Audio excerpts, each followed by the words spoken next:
J'adresse ces mots à M. Fayoulou et à ceux qui pensent comme lui.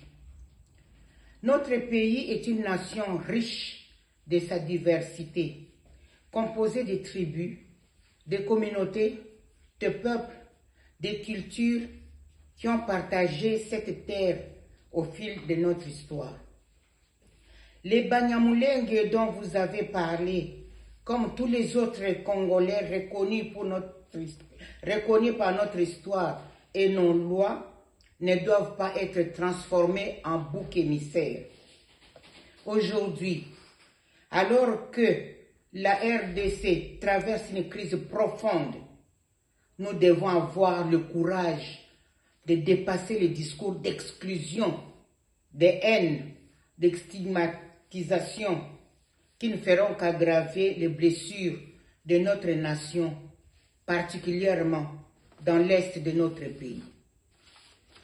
Nous avons besoin de rassemblement, de réconciliation et de paix, car la RDC appartient à tous ses citoyens dans leur diversité.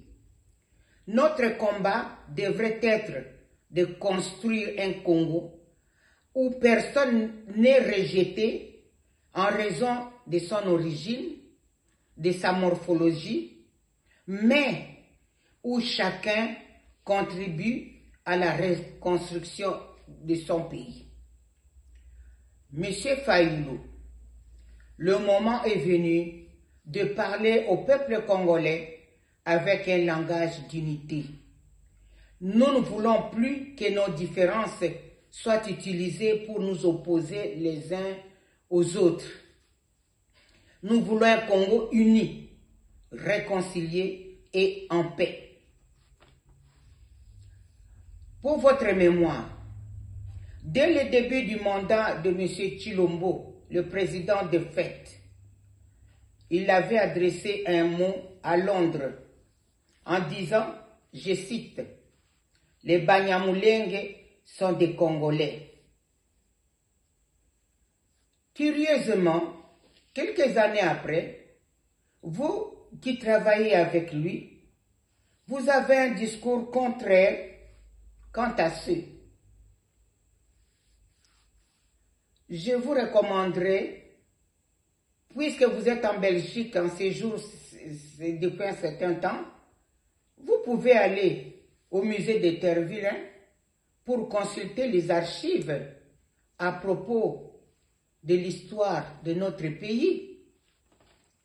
Quand nous étions à l'école secondaire, je pense, si ma mémoire ne me trompe pas, nous avons appris que le Congo est composé de Bantous, de Nilotiques, de Pygmées.